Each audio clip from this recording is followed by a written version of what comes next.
बेटा आप तो नॉन कॉमर्स तो नहीं रहे हो ना, पक्का ना? तो आपको भी आएगा, आपको भी जवाब देना है, कहने का मतलब। कोई नहीं, देखते हैं, आएगा तो ठीक, नहीं आएगा तो पढ़ा नहीं है तो कोई बात नहीं। कोशिश करना अपनी तरफ से आंसर देने के लिए, ठीक है? और बिल्कुल दिमाग से निकाल दो, नहीं पढ़ा है तो समझ नहीं आएगा, पिछला क्लास छूट गया, छूटने वाले की जिम्मेदारी आपकी नहीं, वो मेरी है। क्या लिखा है पहला पॉइंट? ट्रू फॉल्स में आंसर देना। पहला पॉइंट क्या है? Liability of a holder. देखो लास्ट क्लास में हमने इश्यू एंड फॉरफीचर खत्म कर लिया था। आज कुछ क्वेश्चंस एक्स्ट्रा कराने हैं, मतलब ऑब्वियसली एक क्वेश्चन डिस्कस करने, ट्रू फॉल्स एंड एमसीक्यूज, एंड अगर कोई डाउट और होगा तो वो भी क्लियर कर लेंगे, वरना नया टॉपिक शुरू कर लेंगे। पहले एमसीक्यूज पे आते हैं। Liability of the holder of shares, any shareholder, is limited up to the face value of shares acquired by them. क्यों फॉल्स है? बस इसमें गड़बड़ क्या है? ठीक है ना? बहुत अच्छे। Next, authorised capital. Authorised capital appears in the balance sheet at face value.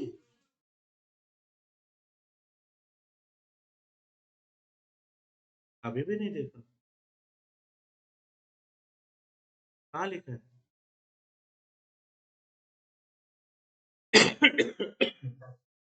अरे बैलेंस शीट में दिखता है ऑथराइज्ड कैपिटल, नोट्स में दिखता है।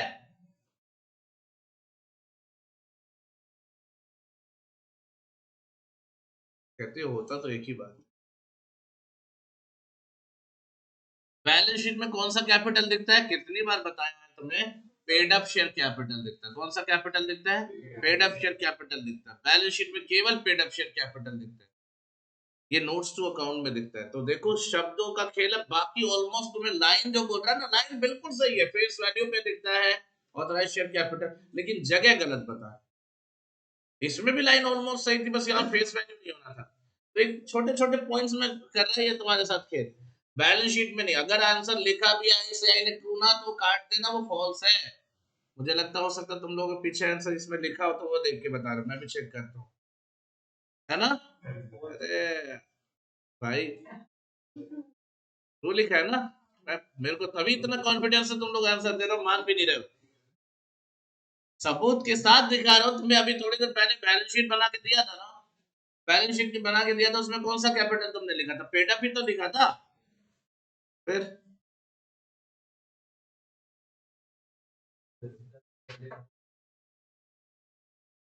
अच्छा लिखा भी है?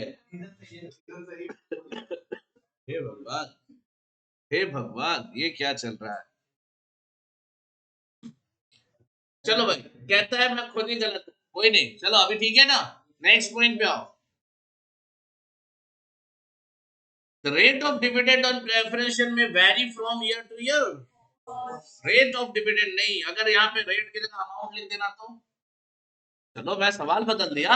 Amount of dividend on preference share may vary from year to year.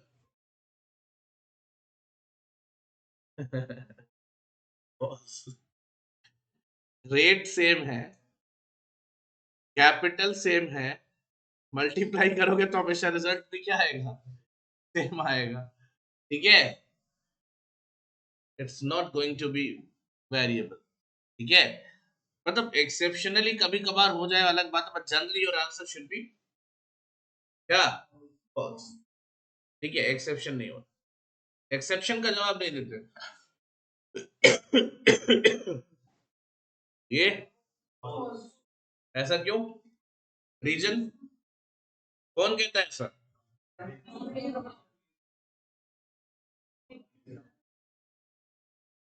Section 53। चलिए next. Sweat equity shares are दो share which are issued to employees and director, ये सही है, ये लाइन सही है। आपकी बुक में एक लाइन लिखी हुई है, बस वो लाइन से क्वेश्चन है ये। ठीक है, next. As per table F है, फिर ट्रू है ना ये? तो ये फॉल्स क्यों है ये? उल्टा लिखा हुआ है ना, बस। अरे रेट ही उल्टा है सर, पर तो बाद में खोजेंगे ना। Non participating preference share holder enjoy voting right, sorry voting right, no no, voting right तो नहीं होना।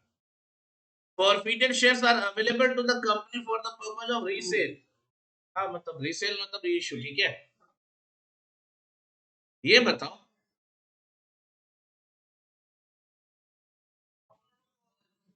ये कहना क्या चाह रहा है। लॉस ऑन रीइश्यू मतलब डिस्काउंट।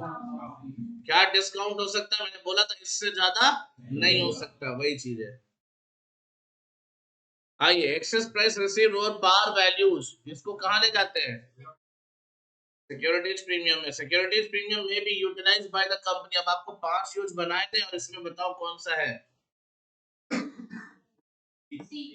गुड। देखो ये नहीं हो सकता, ये नहीं हो सकता, ये वाला चाहिए। Next, when shares are forfeited the share capital is debited with, बताओ इतना पहले इसका जवाब दो। ऑप्शन नहीं, मुझे बस जवाब दो। Share capital account is debited with, जब शेयर फॉरफिट करते तो शेयर कैपिटल को कौन सी वैल्यू से डेबिट करते, कॉल्ड अप वैल्यू से। And the share forfeiture account is credited with amount paid, यानी पेड अप वैल्यू। अब आप इसमें खोज लो कॉल्ड अप एंड ये सब नोट्स में है बेटा, टेंशन करने की जरूरत नहीं है, ये सब नोट्स में लिखवा है। ये तुम्हें किसी का डाउट था, मैंने तुम्हारा ही डाउट था, ये मैंने बता दिया था लास्ट क्लास में। ये बताओ, dividend are paid generally at as a percentage of net profit. अभी ऊपर बता के आया थोड़ा सा, रेफरेंस वाले क्वेश्चन में क्या बताया था, कैपिटल इनटू रेट होता है। तो कौन सा capital, paid up capital. Capital का परसेंटेज होता है सर डिविडेंड हमेशा। अब ये बता दो, ये तो मैंने ऊपर वाले क्वेश्चन में कवर अप कर दिया था ना, यहाँ वाले में। इस वाले में आप मुझे जवाब दे दो इसमें, कौन सा वाला। गुड, ये बताओगे। G Limited acquired assets worth 7,50,000 from H Limited by issue of rupees 100 at share of rupees 100 at a premium 25%. So कितने से डिवाइड करोगे, कितना आएगा, इतना तुम्हें पे करना था। एक शेयर 100 वाला है, कितने में दे रहे हो, 25% प्रीमियम, 125 पे तो 125 से डिवाइड कर दो, 6,000 आएगा। Securities premium is presented as part of, अभी बताया था थोड़ी देर पहले, वो 59,000 वाला आया था जब। ये बताओ, ये ठीक है ना, ये क्वेश्चन ये यूनिट 1 में होना चाहिए था, यूनिट 2 में पूछ रखा है, ठीक है ना। हालांकि पढ़ा दोनों दिया है। Dividend on dash share have to be paid before dividend on dash share. पहले वाले डैश में क्या, दूसरे वाले में, क्योंकि पहले किसको जाएगा, बाद में इक्विटी। ध्यान से देखना, देन ये अनलेस एक्सप्रेसली स्टेटेड अदरवाइज। बताओ इसमें से एक बात बताओ, ये वाला होगा कभी सही, तो तुम्हारा 2 ऑप्शन बताओ, पक्का ना।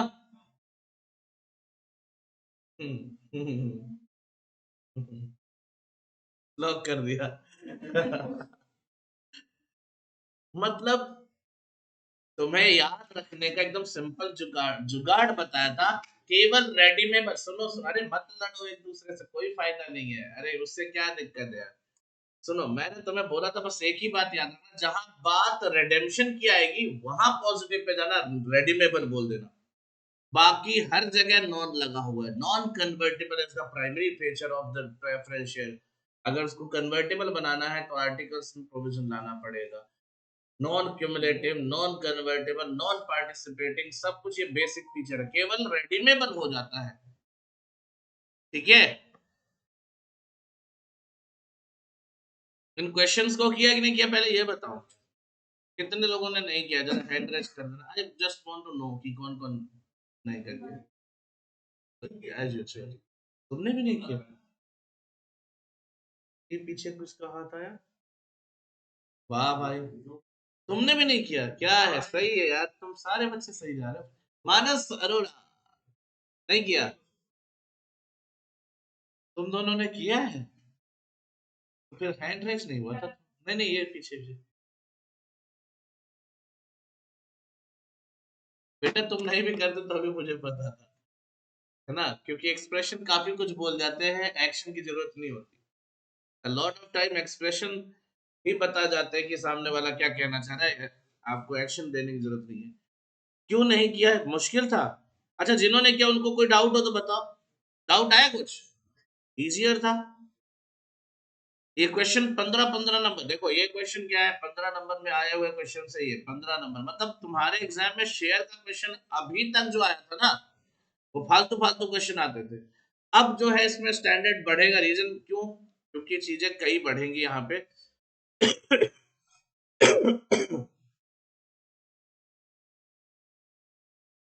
यही वाला था ना? हम्म। कोई नहीं दोस्त, आते हैं नेक्स्ट टॉपिक पे।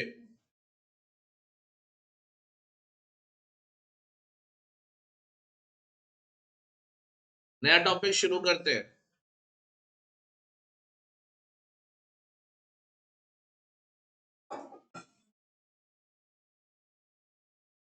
देखो, आपके सिलेबस में ऐड ऑन हुआ है जो कंपनी अकाउंट में, वो क्या क्या ऐड ऑन हुआ है मैं बता देता हूँ। मेरे पास सारा चैप्टर एडेड है, देखो यहाँ पे।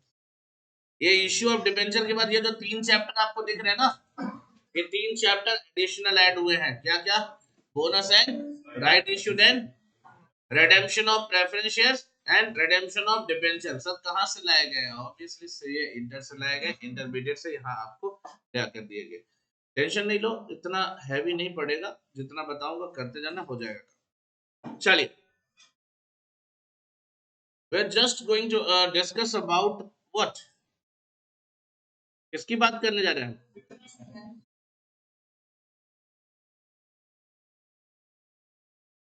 Can you tell me the meaning of debentures? Debentures क्या होते हैं? Long term borrowings. तो बैंक लोन क्या होता है? कहते हैं वो भी लॉन्ग टर्म बोरोइंग्स होता है। तो यानी डिबेंचर और बैंक लोन दोनों सेम होता है। तो आपका दिया गया जवाब इनवैलिड है, आप सबका। लॉन्ग टर्म बोरोइंग बोल देने से क्या डिबेंचर का आपने नेचर बता दिया? नहीं। पब्लिक से जो बोरो करते हैं, डिपॉजिट भी तो लेते हैं। अभी आप लोग को पता नहीं होगा डिपॉजिट क्या होता है, वो कंपनी लॉ पढ़ोगे तब आएगा। Forget about all these things. Debenture का कोई असली वाला मीनिंग बताएगा मुझे? असली? कौन बोला नो? कितना नो? नहीं बताएगा? सही है यार, इंटरेस्टिंग। ये तो नहीं बताऊंगा, सीधी बात, नो बकवास। कोई बता रहा है डिबेंचर क्या होता है? किसने बोला बॉन्ड? किसने बोला? अरे गलत नहीं हो, सही बताओ। बॉन्ड्स तुमने बोला।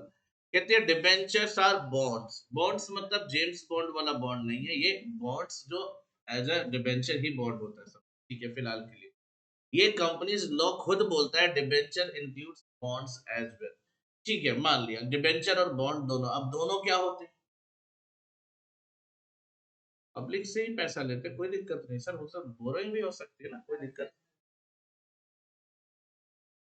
चलिए, एक्चुअल मीनिंग आपको पता ही नहीं है, सच बताओ तो। इनफैक्ट मैं बताऊं कि जिनको मैंने भी बताया उनको भी याद नहीं है कि मैंने क्या बताया। सच बोलूं, क्योंकि मैं क्या बोलता हूँ। और उस टाइम बोला भी था कि बेटा, जितनी क्लास में पढ़ाई जाती चीजें उसका 10% ही फ्यूचर में रिटेन हो पाता है। क्यों? अगर 10% से ज्यादा रिटेन कर रहे हो उसका मतलब तुम मेहनत कर रहे हो extra। हालांकि रिजल्ट आने उतना काफी है जितना आप रिटेन करके बैठे हो। एक्चुअली देखो, जो आप चीजें बता रहे हो वो लोन है, बोरोइंग है, वो सब ठीक है अपनी जगह।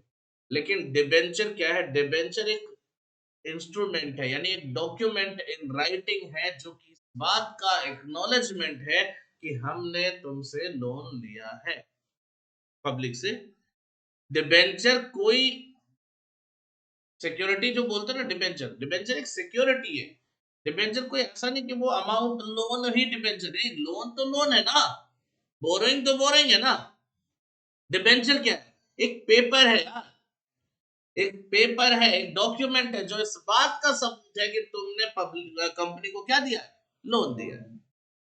ठीक है ना? तो पहला जो पॉइंट डिबेंचर के बारे में लिखेंगे, नोट्स में जाएंगे। It is an instrument, it is an instrument. अच्छा, इंस्ट्रूमेंट का मतलब अब यहाँ म्यूजिक नहीं बजेगा। क्या होगा?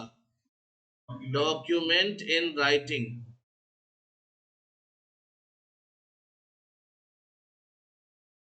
It is an instrument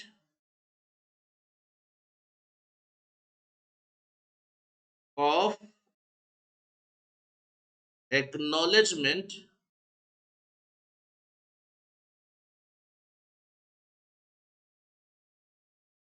of debt taken by company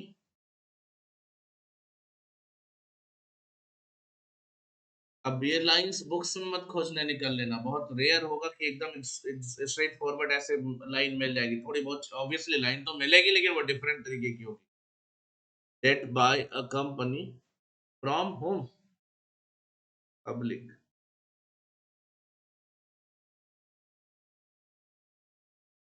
So it is an instrument of acknowledgement of debt taken by company या issued by company। देखो यहाँ पे debt taken by डिबेंचर की बात कर रहे हैं, डेट की बात तो कर नहीं रहे। वेट वेट इश्यूड लिख देना, इश्यूड बाय कंपनी टू, और फ्रॉम की जगह क्या लगा दोगे? To public for the amount of debts taken over.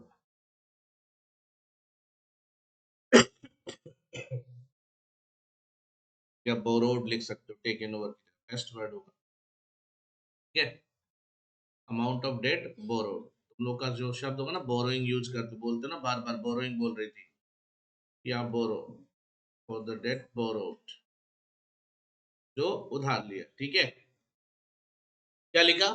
It is an instrument of acknowledgement of debt issued by the company to public for the amount of debt borrowed। ठीक है, यहाँ तक जो भी उधार हमने पब्लिक से लिया है उस उधार को एक्सेप्ट कर रहा हूं मैं, इस बात का ये सबूत है, सिक्योरिटी है क्या? डिबेंचर। ठीक है ना, पक्का?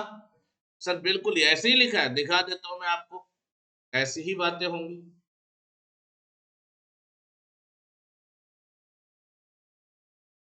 Debenture is a bond issued by the company under said acknowledging a debt and containing provisions regard the principal interest। वो सब तो ठीक है, ठीक है ना?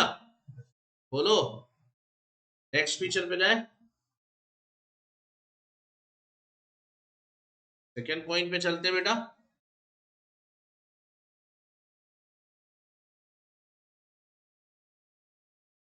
It is a debt instrument, debt instrument which contains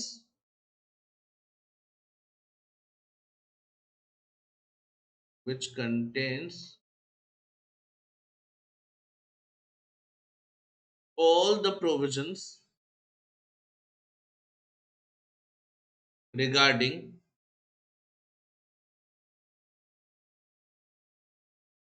interest, principal,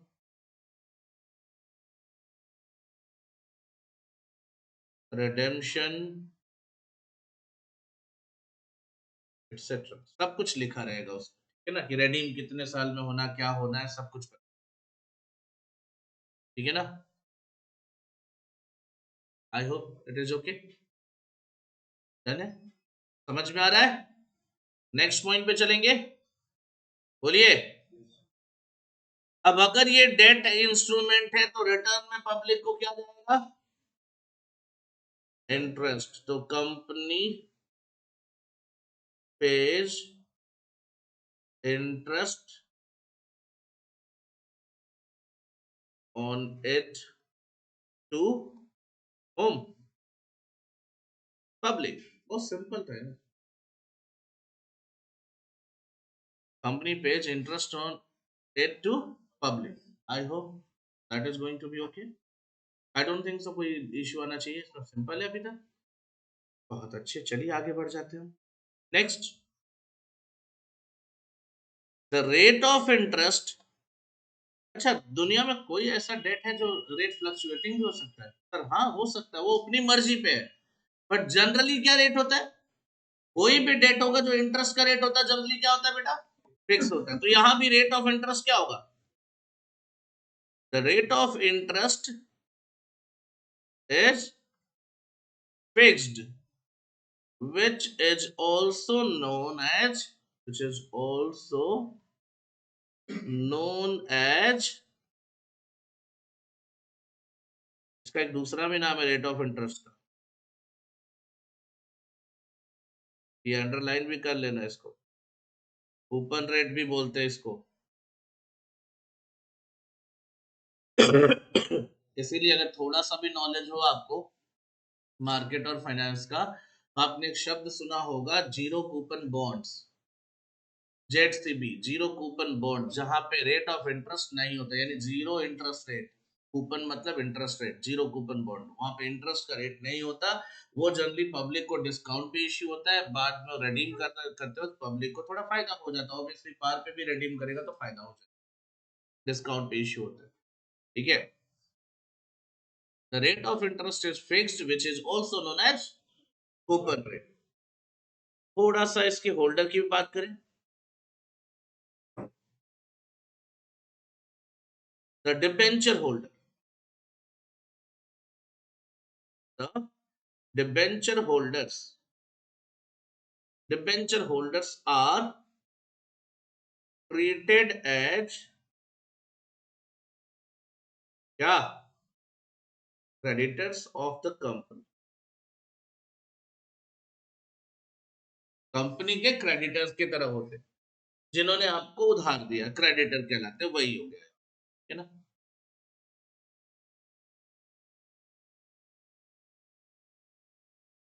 पक्का?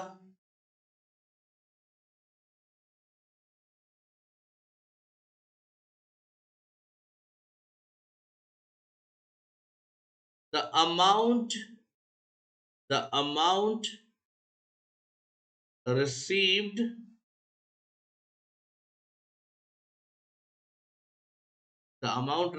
by issuing debentures will be shown as long term borrowings, long term borrowing under the head, कौन से हेड में जाएगा? नॉन करेंट लाइबिलिटीज, बहुत अच्छे बेटा, non current liabilities in balance sheet. देखो, I am trying my level best की छोटी छोटी बात भी तुम्हें यहाँ पे नोट्स में मिल जाए, सो दैट कभी भी कुछ भी हो तो दिक्कत ना हो। अब मैं एक बार मॉड्यूल पे भी जा रहा हूँ। Under the head non current liability लिख लिया।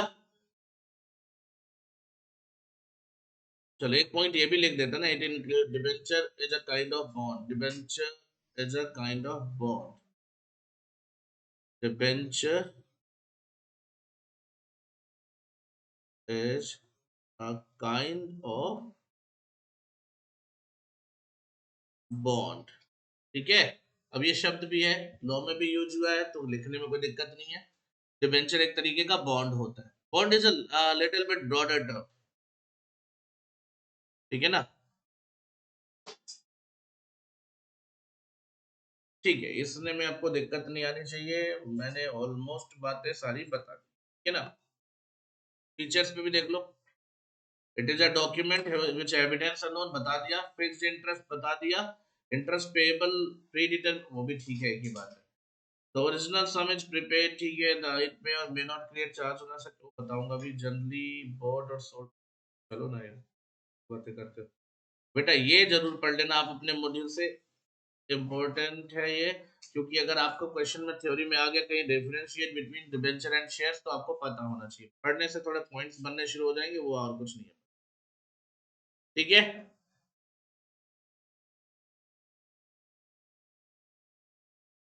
चले, नेक्स्ट जो हेडिंग होगी हमारी हेडिंग बेसिकली क्या होगी, एक काम करो हेडिंग नहीं दूंगा मैं, ये बना देंगे, ये लिखा है ना इसी पे ये बना लेंगे, बाकी तो बुक से पढ़ लेंगे, इनके बारे में समझ लेते हैं, ठीक है ना। तो अब अपनी नोटबुक पे ना बनाना होगा तो ये बना लेना इसको, क्या टाइप्स ऑफ डिबेंचर, क्योंकि पूरा थ्योरेटिकल नोट्स लिखवाने का कोई लॉजिक नहीं बनता, ठीक है ना, केवल कीवर्ड याद रखने की जरूरत है। पहला देखो क्या लिखा है टाइप्स ऑफ डिबेंचर में, पहला बेसिस क्या है, सिक्योरिटी बेसिस पे जब जाओगे तो क्या बोलते हैं, सिक्योर्ड डिबेंचर और अनसिक्योर्ड डिबेंचर। सिक्योर्ड मतलब जिसके अगेंस्ट किसी एसेट की सिक्योरिटी दी गई है। अब यहाँ पे दो तरीके से सिक्योरिटी होती है, फिक्स्ड चार्ज होता है, फिक्स्ड चार्ज होता है और फ्लोटिंग चार्ज होता है।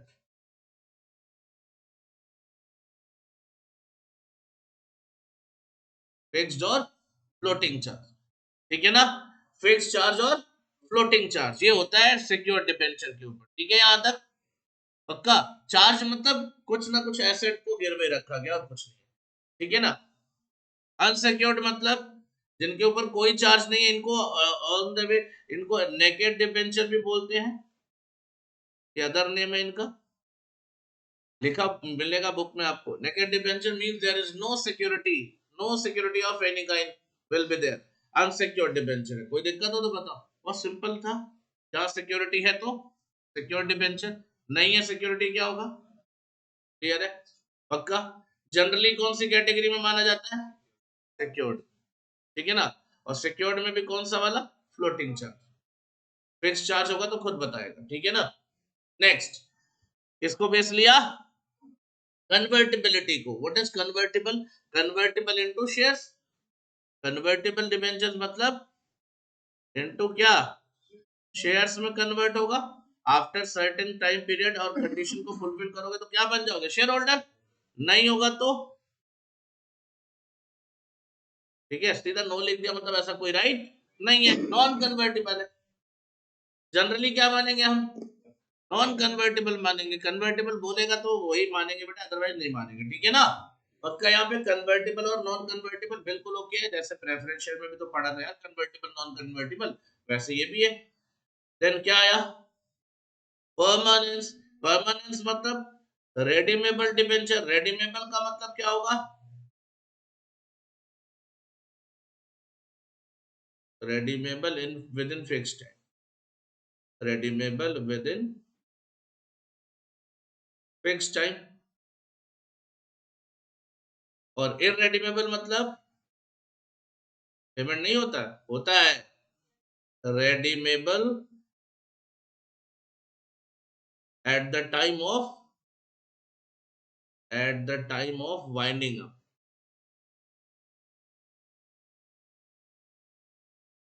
जब कब रेडीम होगा, वाइंडिंग अप के टाइम पे रेडीम होगा, तो क्या बोलेंगे, इरेडीमेबल, और रेडीमेबल एक फिक्स है, जैसे बोला 10 साल के अंदर रेडीम कर देना, तो क्या होगा वो रेडीमेबल। क्लियर हो रहा है, सारे बच्चे समझ में आ रहा है सबको, क्लियर हो रहा है बच्चा, सबको क्लियर हो रहा है। अच्छा, नेगोशिएबिलिटी की बात करो, सबसे इंटरेस्टिंग तो ये है, बाकी सब नॉर्मल बातें जो तुमने प्रेफरेंस शेयर में पढ़ लिया था, ठीक है ना।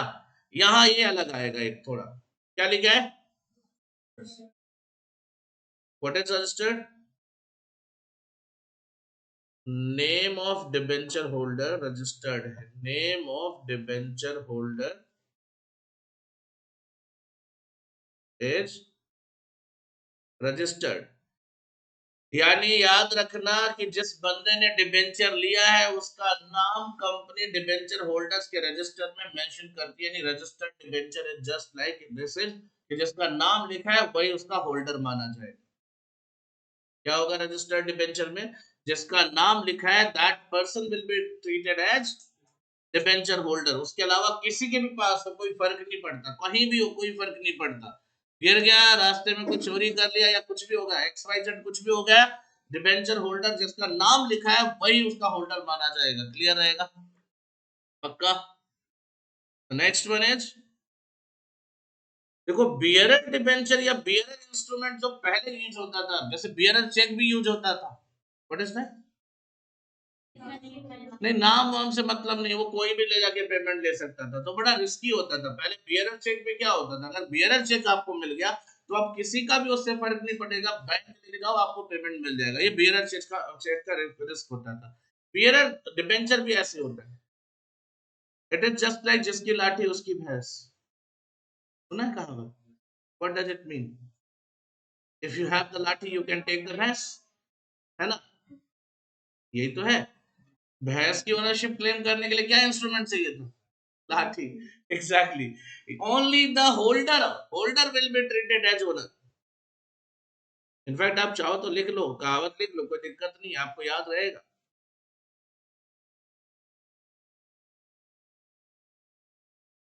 Holder will be treated as debenture holder. whoever is the holder, चाहे वो चोर ही क्यों ना हो, वो डिबेंचर होल्डर मान लिया जाए। ठीक है ना? बियरर डिबेंचर या बियरर कोई भी इंस्ट्रूमेंट होगा उसमें रिस्क होता है, इसलिए मैंने बोला जिसकी लाठी उसकी भैंस। ठीक है ना? ऐसे बहुत से डॉक्यूमेंट होते हैं जिनके डॉक्यूमेंट के बेस पर ओनरशिप, चाहे ओनर हो या ना, ओनर मान के दे दिया जाएगा उसको। अब इतने बड़े एग्जांपल्स में मत जाओ, बहुत ज्यादा हो गया, सिंपल समझो। आप आप मान लो कहीं पे, मान लो गाड़ी सर्विस के लिए लेकर आए थे, ठीक है? तो क्या करता वो, एक पर्ची बना के दे दिया आपको, बोलता है कि भाई 5,000 रुपया चार्ज लगेगा, सर्विस चार्ज जो भी लगेगा। अब आप जब वापस जाओगे वो पर्ची दिखाओगे, 5,000 दोगे तो मिल जाएगा। क्या जरूरी आप ही जाओ तो मिलेगा? मान लो बाहर निकल रहे थे, वो पर्ची रोड पे गिर गई, एक बंदा आया, उसने पर्ची उठाया गया, 5,000 रुपए दिए और गाड़ी लेकर चला गया, जा सकते हैं? क्या उस सर्विस जो करने वाला जो डिपार्टमेंट था, जो भी ऑर्गेनाइजेशन था, क्या उसकी रिस्पॉन्सिबिलिटी है ये? क्यों? क्योंकि that particular document will be like bearer document, जिसको आप सेल ऑफ गुड्स एक्ट में नाम पढ़ते थे document of title. Document of title. तो document of title is just like जिसकी लाठी उसकी भैंस, bearer instrument is just like a document of title.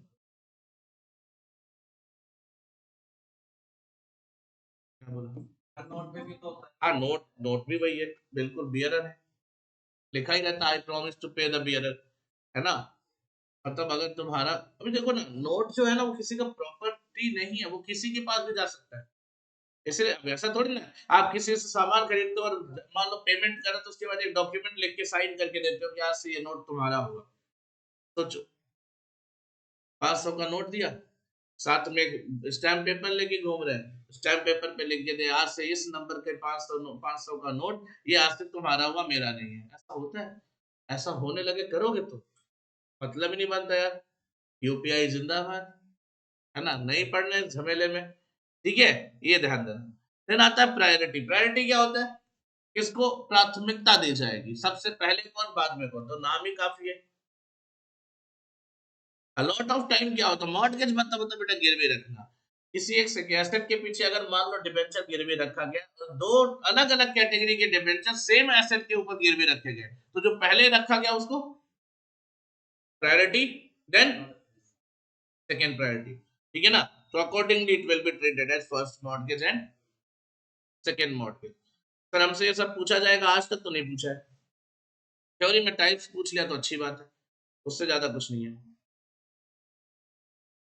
ठीक है, ये पढ़ लेना, यहाँ भी लिखा हुआ है सेम चीज। चले आगे, आइए। अब हमारा टॉपिक शुरू होता है इश्यू ऑफ डिबेंचर का। Issue of,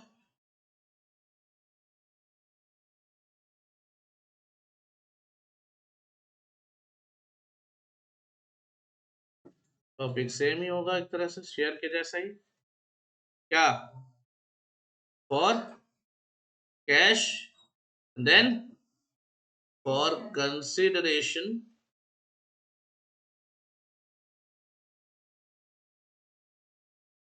other than cash. Debentures issued for cash and for consideration other than cash. I hope you're getting that. बोलो बच्चे, पॉइंट कुछ भी हो जाए, आएगा क्या, ध्यान से देखिए। At par, at premium, तो यहां आएगा कौन? At discount. Debenture can be issued at discount as well, याद रखना। यहां भी आएगा same, at par, at premium और एट डिस्काउंट। बेटा आपने जो अभी तक पढ़ा था ना शेयर में, फॉर फ्यूचर से पहले तक का जितना पोर्शन पढ़ा था वो सारा एज इट इज अप्लाई होगा किसके केस में? डिबेंचर के केस। मतलब कॉन्सिनेरियर, कॉन्सन एडवांस, प्रोराटा, सारी चीजें यहाँ पे अप्लाई होंगी। क्लियर है? पक्का? तो अभी मैं टॉपिक शुरू करने जा रहा हूँ अदर देन कैश वाला, पर अभी 2 मिनट में खत्म हो जाएगा ये, और फिर आता हूँ इसके पीछे, अब फॉर कैश वाले पीछे। Issue of debenture for consideration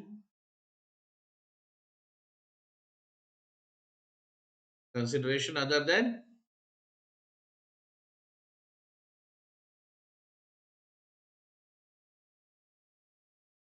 चलिए, जब भी ये सीन आएगा आपको सबसे पहले क्या कैलकुलेट करना होगा? Number of debenture, not shares. ठीक है ना? नंबर ऑफ डिबेंचर कैलकुलेट करने का तरीका सर, कितना पेमेंट करना है, that is known as purchase consideration. Purchase consideration divided by क्या कर देंगे? Issue price. अब इश्यू प्राइस क्या हो सकता है? ये इश्यू प्राइस कुछ भी हो सकता है, देखो ध्यान से। ये एट पार भी हो सकता है, एट प्रीमियम भी हो सकता है, और एट डिस्काउंट भी हो सकता है। इतना क्लियर रहेगा? पक्का? ये आपको करना है। चलिए एक क्वेश्चन देख लेते हैं छोटा सा।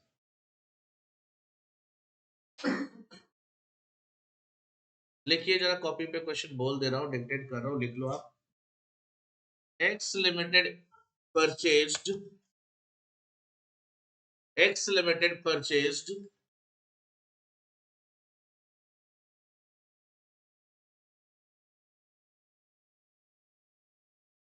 machinery worth 9,90,000, machinery worth 9,90,000, 9,90,000, and in return, allotted the debentures worth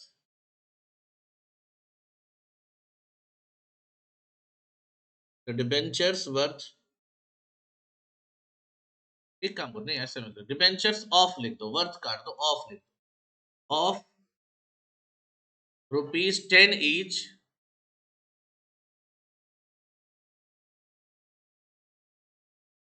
allotted the debentures of ₹10 each, pass necessary journal entries if point number 1, option 1, point 1, option 1 जो भी लिखना है, debentures are issued at par, if debentures are issued at par. Second लिखो, if debentures are issued at premium,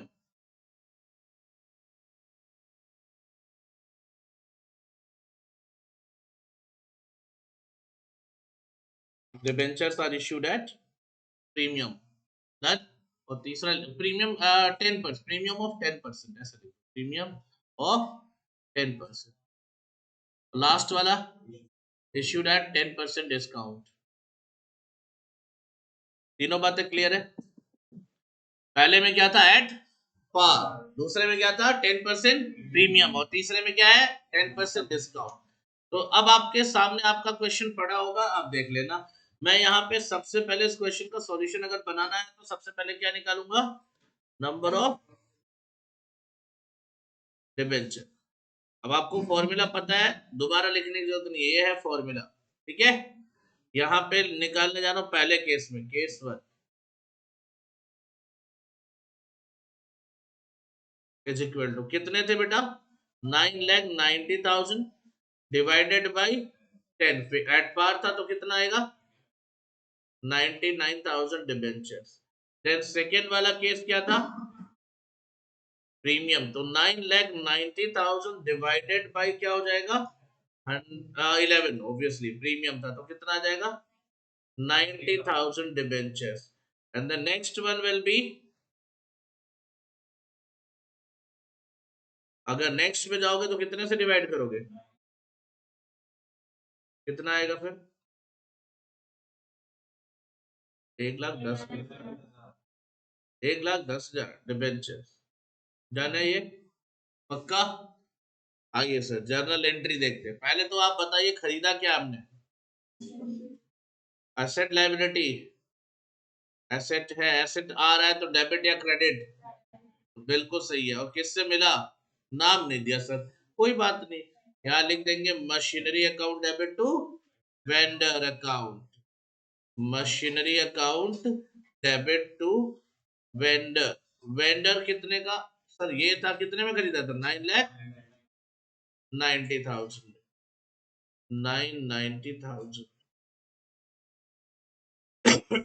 अब हमें क्या करना है, वेंडर का पेमेंट करना है, वी हैव थ्री ऑप्शंस।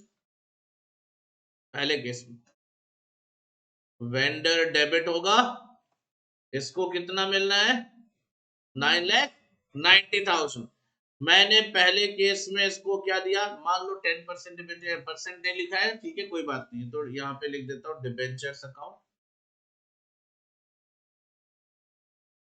कितने डिबेंचर दिए थे बेटा पहले केस में, और याद रखना शेयर कैपिटल हो या डिबेंचर हो, ये फेस वैल्यू पे ही शो होते हैं, ये फेस वैल्यू पे शो होते हैं। फेस वैल्यू कितना था, 10 रुपए, तो कितना आ जाएगा, 9,90,000। मुझे लगता है क्लियर होगा। नेक्स्ट पे जाए, सेकेंड पॉइंट पे, अगर फर्स्ट नहीं तो सेकेंड होता, सेकेंड में क्या था, वेंडर तो वैसे ही रहेगा सर, कितना,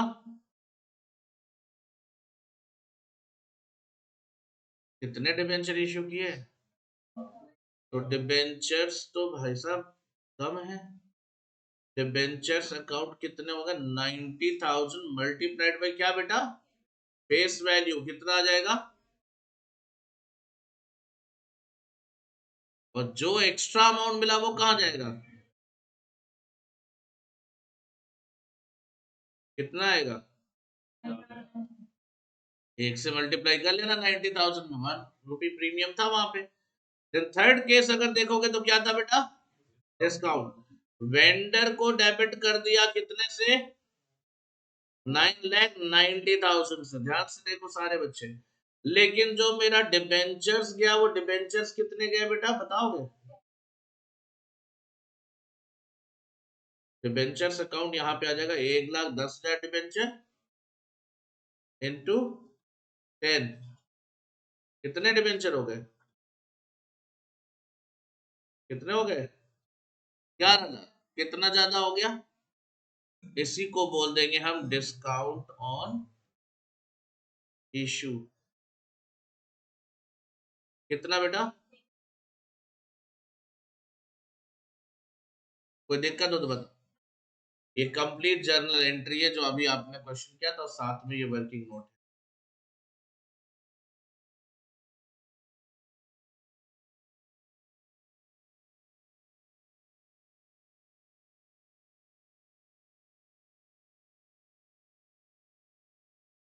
देख सकते हो।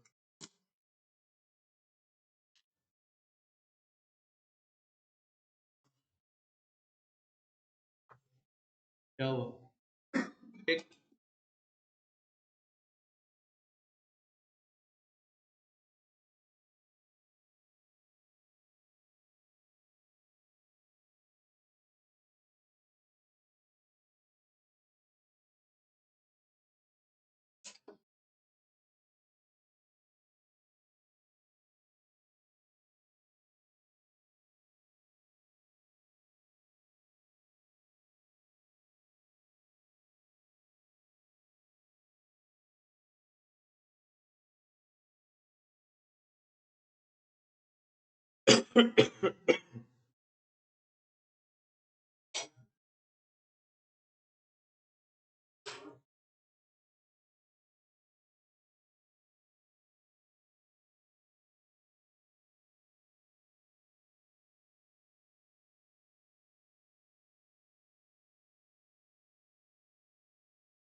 I hope you have done it. बेटा ये हो गया तो बता दो। कंसेप्ट नए नहीं है बेटे, कंसेप्ट बिल्कुल वही है जो आपने इश्यू ऑफ शेयर्स में पढ़े हैं, नए चीजें नहीं है इश्यू और डिबेंचर और शेयर में। हाँ कुछ बातें एक्स्ट्रा हैं जो अभी आगे मिलेंगी। अभी तक जो क्वेश्चन शुरू होने जा रहा है वो सिंपल सेमी लेवल का है। अमोल लिमिटेड इश्यूड कितने 40 lakhs 9% debentures of 50 each payable on application as per terms mentioned in prospectus, redeemable at the end at any time after 3 years। 3 साल बाद कभी भी redeem हो सकता है, लेकिन प्रॉब्लम ये नहीं है सारा अमाउंट एक ही बार मिल गया। बोलो तो सिंपल सा। आपको पहले भी बताया था एक साथ लम सम में अमाउंट मिलेगा तो क्या एंट्री होगी, bank account debit to debenture application and allotment account. और नेक्स्ट एंट्री क्या होगी, debenture application and allotment account debit हो जाएगा टू, नहीं शेयर नहीं आएगा, 9% डिबेंचर्स आ जाएगा। आदत हो गई है ना, अभी धीरे धीरे होगा, बस एग्जाम में संभाल लेना। क्योंकि कई बार ऐसी चीजें मिली हैं टेस्ट वेस्ट में मिलती रहती है कि अगर शेयर की जगह डिबेंचर आता, शेयर में इतने इतने कॉन्फिडेंट रहते हैं, शेयर लिखते लिखते हमें आदत हो जाती है डिबेंचर भी शेयर सा नजर आता है। ये इसको भी गलत करेगा एग्जामिनर। अमाउंट इसका कितना होगा सर, 40 लाख मल्टीप्लाइड बाई, वो आप निकाल के लिख लेना, ये तो आता ही होगा। नहीं तो कैलकुलेटर यूज कर लेना, कोई दिक्कत नहीं है ना। 2 करोड़ आ जाएगा। ऐसा मैंने नहीं बोला, किसने बोला, आईसीआई ने। वही देख रहा हूँ, अब इधर ही से कहीं से जवाब आई 2 करोड़ की। भाई ने बोला, किसने तो बोला, अच्छा मोहित, मोहित जी ने बोलिए साहब 2 करोड़ रिस्क। अच्छा तेरा 20 भी मुझे 2 सा लग रहा है यार। चलो इसीलिए बोला था, डिस्क्लेमर दिया था कि ना आए तो क्या करना, कैलकुलेटर यूज कर देना। डन। आइए सर सेकेंड क्वेश्चन में आ गया डिस्काउंट। सर अगर कुछ नहीं बोलेगा तो डिस्काउंट किसके साथ मानेंगे आप, जिसके साथ हर चीज होती है, अलॉटमेंट। कुछ नहीं बोला प्रीमियम अलॉटमेंट, कुछ नहीं बोला डिस्काउंट अलॉटमेंट, सब कुछ वही जाएगा। तो ये तुम्हारे सब्र का इम्तिहान लिया जा रहा है भाई। अभी 1 करोड़ डिबेंचर इश्यू होंगे, ठीक है। पेशेंस टेस्ट किया जा रहा है, जीरो कितने लगा सकते हो तुम। 1 करोड़ डिबेंचर है, 8% डिबेंचर इश्यू किए जा रहे हैं 100 रुपए वाले, 10% डिस्काउंट पे। बहुत सही है, क्वेश्चन मुश्किल नहीं है, फिर भी गारंटी है कई बार कई बच्चे गलत करेंगे। क्या गलत करेंगे, ये जीरो में, ये होगा, ये देखो ध्यान दो इस चीज को, बहुत गलतियां होती है इसमें। तो 100 वाले अब 10% डिस्काउंट पे रेडीमेबल आफ्टर 10 ईयर, ठीक है। 30 एप्लीकेशन पे है 60 रुपए, 60 और 30 कितना होता है, डिबेंचर कितने वाला था, तो 10 रुपए क्या होगा, कहाँ पे जाएगा, तो यहाँ बोल सकते हैं +10 का डिस्काउंट, बोलो।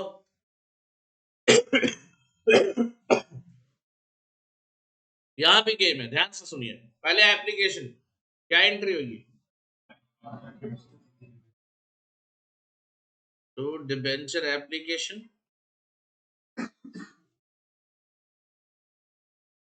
कितना आएगा सर, 30 करोड़ ना, ये सबसे आसान तरीका है ना, एग्जाम में भी हेल्प कर रहा हूँ, ऐसे ही लिख देना। जब 1 करोड़ हो और सीधा सीधा मल्टीप्लीकेशन हो तो आप कंफ्यूज मत हो, क्योंकि आप लिखोगे 1 करोड़, लेकिन मुझे पक्का पता है तुम 1 करोड़ की जगह 10 लाख लिख के आओगे, ठीक है, वो होगा तुम्हारे साथ। एक जीरो क्या फिर बढ़ा के लिख के आ जाओगे, 1 करोड़ कब 10 करोड़ बन गया पता ही नहीं चला, तुम कह के तो आओगे सर लिखा तो सही था, पता नहीं नंबर क्यों काट लिया। फिर डिबेंचर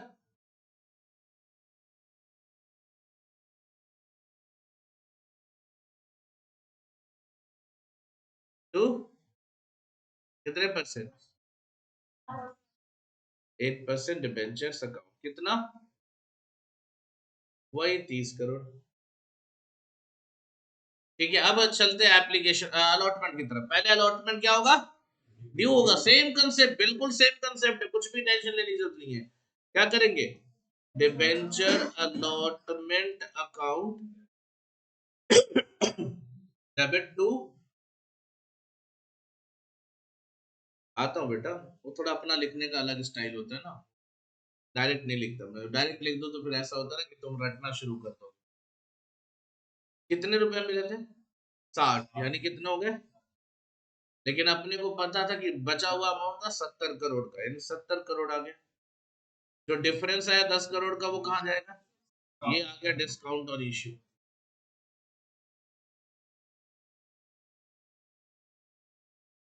अगली एंट्री बताओ जल्दी से, बैंक अकाउंट डेबिट टू,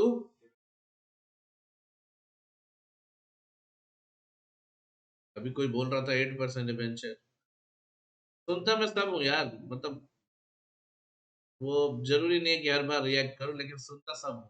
कोई बोल रहा था 8% debenture, bank account debit to debenture allotment account, ठीक है, थोड़ा ध्यान रखो चीजों का। हाँ,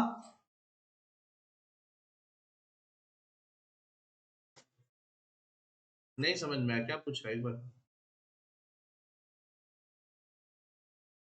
हाँ, डिस्काउंट हो या प्रीमियम हो, कोई भी चीज हो, देखो आप शेयर होल्डर बनते कब हो, अलॉटमेंट के बाद। तो जब कभी भी आपको कोई इन्फॉर्मेशन नहीं है तो everything will be with the allotment. In fact देखो ना, प्रोराटा भी किसके साथ होता था, एडजस्टमेंट, अलॉटमेंट, अलॉटमेंट ही वो पहला पॉइंट है जहां पे एडजस्टमेंट अलाउड होता है, ये याद रखना अगर इन्फॉर्मेशन नहीं है तो, ठीक है सर।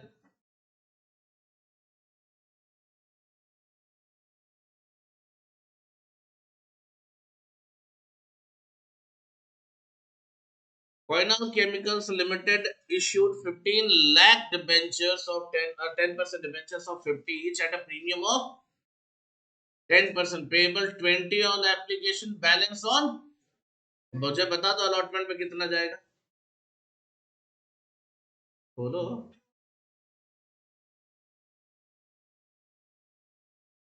बोलो यार, हाँ, 40, 35 होगा ना, तो मैं किसने बोला 10%, मतलब हमेशा 10 रुपए ही आएगा, ठीक है। अगर 10% निकालोगे तो उसका कितना 10% होगा। ये सारे क्वेश्चन बनाने का ऑब्जेक्टिव आईसीआई का सिंपल यही है, जो माइंड गेम आपके साथ खेला जा रहा है। आपको हर जगह मिलता था 10%, मतलब 10 रुपए, क्योंकि वो 100 रुपए होता था ना, या 10 रुपए होता तो 1 रुपए होता, यहाँ 50 है तो 5 रुपए होगा नहीं होगा। 55 में से 20 माइनस कर दो, बचा कितना, 35। तो बहुत सिंपल था, बट यही है ना कि हम ओवर थिंकिंग में कर जाते हैं। चलिए, तो ये रेडीमेबल है एट पार, ठीक है, मतलब कोई नुकसान नहीं। तो पहली एंट्री बताएंगे आप लोग, bank account debit to debenture application account कितना बेटा भाई 15 लाख मल्टीप्लाइड बाई 20 बोलो बोलो पक्का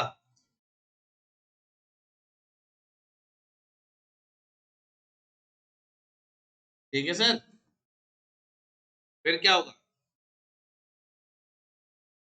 एप्लीकेशन अकाउंट डेबिट टू कितने परसेंट 10% डिबेंचर्स अकाउंट कितना ठीक है ये अगला पॉइंट क्या होगा सर अलॉटमेंट सारा कुछ अलॉटमेंट पे ही हो रहा है ध्यान से देखिए क्या एंट्री करोगे डिबेंचर अलॉटमेंट अकाउंट डेबिट अब कितने रुपए चाहिए इस पे 35 कहाँ बोला था अच्छा लास्ट में लाइन चलो यहाँ बोल रखा है क्वेश्चन में अगेन सेम थिंग जो मैंने अभी थोड़ी देर पहले डिस्कस करी कि अगर नहीं बोल रखा होगा तो अलॉटमेंट पे जाएंगे बोल रखा है तो क्या कर लेंगे प्रीमियम यहाँ पे आ जाएगा तो मेरे भाई ये जो 5 रुपए है ना ठीक है इसमें इसी में इंक्लूडेड मान लेंगे हाँ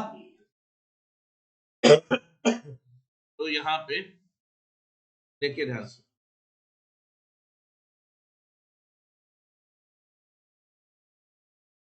वो ठीक है 3 करोड़ सही है यहाँ बताओ मुझे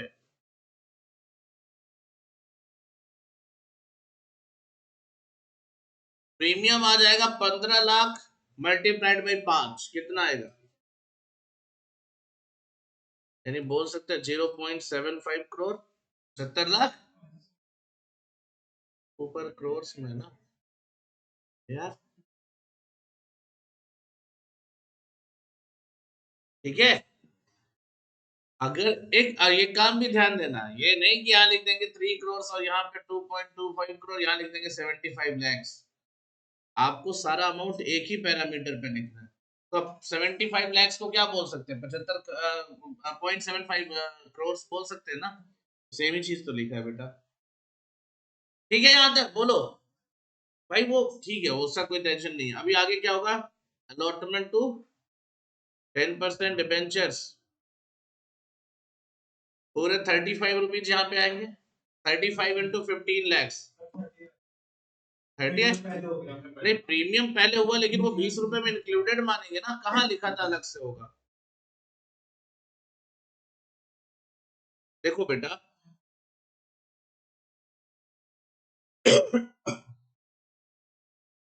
देखो कहता 20 रुपए एप्लीकेशन पे है और बाकी अमाउंट कहाँ है क्वेश्चन ने ये भी बोल दिया क्या नेसेसरी प्रीमियम मनी कहाँ है अब अगर 20 रुपए पे हम एक्स्ट्रा ले जा रहे हैं तो थोड़ा सा इलॉजिकल सा अजम्पशन है अजम्पशन ये वैसे कुछ अलग नहीं है अजम्पशन ये तुम्हारा अजम्पशन ये कह रहे तुमने ये बोल दिया सर इसमें 20 + 5 रुपए एक्स्ट्रा यहाँ अज्यूम कर दो और वहां अलॉटमेंट पे कितना रख लो 30 रुपए सॉरी मैं कह रहा अगर 20 बोला है तो 20 में ही मान लो ना 15 + 5 का है और 35 अलॉटमेंट में मान लो ये भी एडजस्टमेंट है सर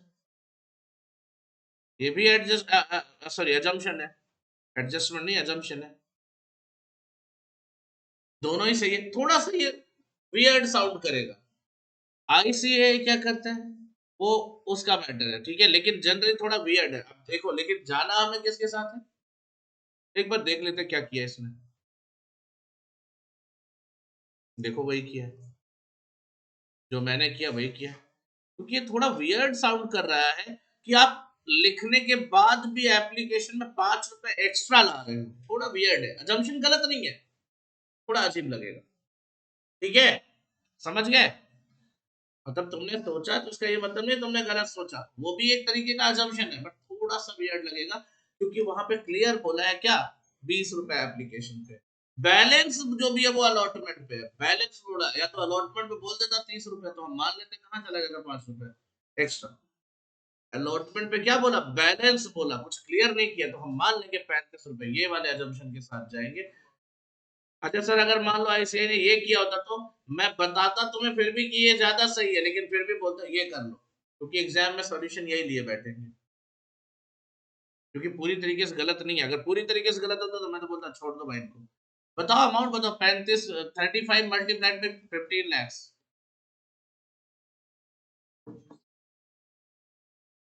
15 lakhs मल्टीप्लाइड बाई 35, क्या बात है, कैलकुलेटर। 5 करोड़।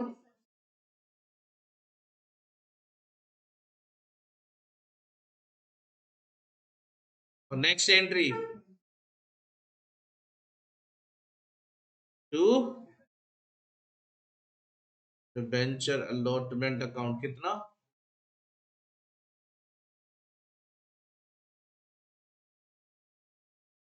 इतना ओके है?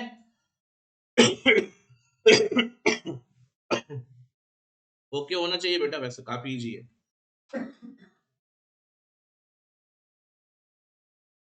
इसको अभी के लिए स्किप करो, हमारा एक अलग टॉपिक होगा उसमें कवर करेंगे इसको, ठीक है।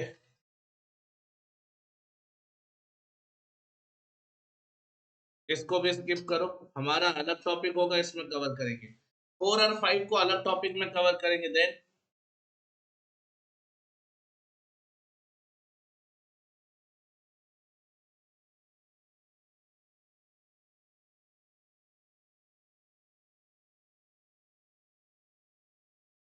ये बहुत सिंपल क्वेश्चन है। Siemens Limited issued 1,12% debentures of 100 each at par payable full on application. Application received for 1,10,000 debentures, ठीक है। Debentures were allotted on 7th April, excess money refunded। क्या दिक्कत है बताओ, एंट्री करोगे? बताओ मुझे पहली एंट्री क्या होगी? Bank account debit to debenture application and allotment account, कितना अमाउंट आएगा ये बताओ। हाँ मतलब 1,10,000 इंटू 100 कितना होता है? बोलो बोलो। 111 करोड़। 111 करोड़। बेटा अमीर होने का ये मतलब नहीं कि कहीं भी दिखाना शुरू कर देंगे अमीरी, कुछ भी।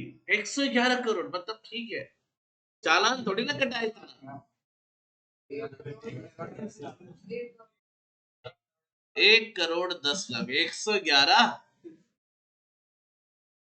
अरे यार जब कभी भी इसमें एक जीरो बढ़ेगा कितना हो जाएगा, ये 11 लाख हो जाएगा। एक जीरो और बढ़ेगा तो 1,10,00,000 हो जाएगा। तो अब जुगाड़ भी बता रहा हूँ तुम्हें पढ़ने का। सोचो ये अमाउंट पढ़ना सिखाना पड़ रहा है, क्या बुरे दिन आ गए हमारे। मोदी जी कहते थे अच्छे दिन आएंगे, अच्छे दिन आएंगे, आ ही नहीं रहा है। मोदी जी फिर आएंगे, फिर वो विकास नहीं आया क्या? मोदी जी तो नहीं उठा ले गए उसको, फिर 2014 से वो भी विकास खोज रहे थे। कहा था ना विकास, विकास चाहिए हम इस देश पे, विकास के मुद्दे पे लड़ाई करें, सारा मुद्दा विकास का ही था। गड़बड़ है यार फिर तो। राहुल गांधी उठा के ले जाएगा, विकास फिर जिंदा वापस, मतलब सही हालत में वापस नहीं आएगा। वही सोचो। वैसे विकास का दोस्त कौन है? सब कहाँ है? किस बात का किस बात का? चालान काटने का, इलेक्शन लड़ रहा है। जिनको नहीं कंटेक्ट समझ में आया बेटा वो ना समझो, चालान काटने की बात क्यों कर रहा हूँ वो समझ गया होगा, उसके दोस्त भी समझ गए होंगे। मतलब बताओ भाई, वोट डालने के पहली एंट्री ठीक है भाई। तुम लोग को अमाउंट में दिक्कत है, अमाउंट तुम लोग निकाल लेना, कैलकुलेटर यूज करना, देख के लिख लेना, कितना जीरो गिन के लिख लेना, ठीक है। सेकेंड एंट्री बताओगे? Debenture application allotment debit to 12% debentures और टू बैंक भी कर देना, जो एक्स्ट्रा मिला था, एक्स्ट्रा मिला था वो वापस करेंगे। एंड बाय गॉड इस तरीके से अमाउंट मत लिखना, नहीं तो तुम्हें वैसे ही जीरो में खेल रहे हो तुम लोग, पता चला यहाँ कुछ और ही खेला हो जाएगा, है ना। तो तुम लोग पूरा अमाउंट लिखना। तुम लोग को मैं पूरा सजेशन दे रहा हूँ, पूरा अमाउंट लिखो। और जब पूरा अमाउंट लिखो कैलकुलेटर पे ध्यान से देखो कितने जीरो, वो गिन के लिखो, अगर गलती लग रही हो रहा है तो। ये थोड़ा साइकोलॉजिकल डिसऑर्डर है, दूर कर। अच्छा इस तरह भी नहीं कर देना यार, ये कहता है पहले हम वापस करने की एंट्री अलग करेंगे और चलना यार एक ही साथ हो जाएगा ये क्वेश्चन कर लेना आप लोग। ये जितने क्वेश्चन डिस्कस कर रहे हो इसको करके आने, नेक्स्ट क्लास में करना भी है। Now next is X Limited issued 1 lakh 12% debentures of 100 each discount 10% payable in full on allotment. Application received for this much debenture. ये सेम ही क्वेश्चन हो गया ये तो। हाँ सेम ही हो गया, बस क्या आ जाएगा यहाँ पे डिस्काउंट, कोई फर्क नहीं पड़ता। ठीक है लेजर क्या, जर्नल से लेजर बनाने की बात है, वो कर क्या ना, नहीं आएगा मेरे से पूछ लेना। तो भाई ये बेसिक बेसिक क्वेश्चन खत्म हो गए। मैसेज नहीं आया कुछ।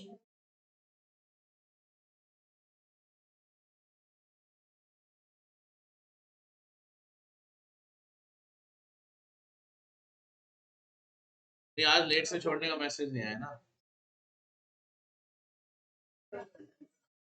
बस ये पूछना क्या आप देख भी लेते हो क्या, क्योंकि मैंने सारे नोटिफिकेशन बंद कर रखे हैं, केवल कॉल आएगा तो पता चलेगा। और इनफैक्ट व्हाट्सएप पे कॉल आएगा तो फोन बजता रहेगा, पता नहीं चलेगा किसका कॉल आ रहा है। तो मैं तो व्हाट्सएप मैसेज सीन नहीं होते, बट अभी 2-3 दिन से देख ले रहा हूँ। बाद में बाहर कहते हैं सर आपने मेरा मैसेज नहीं देखा। चलो इसको छोड़ के आओ अभी कोई जंगल में, चलिए अभी छोड़ के आओ। हाँ कोई ये भी सही कह रही है।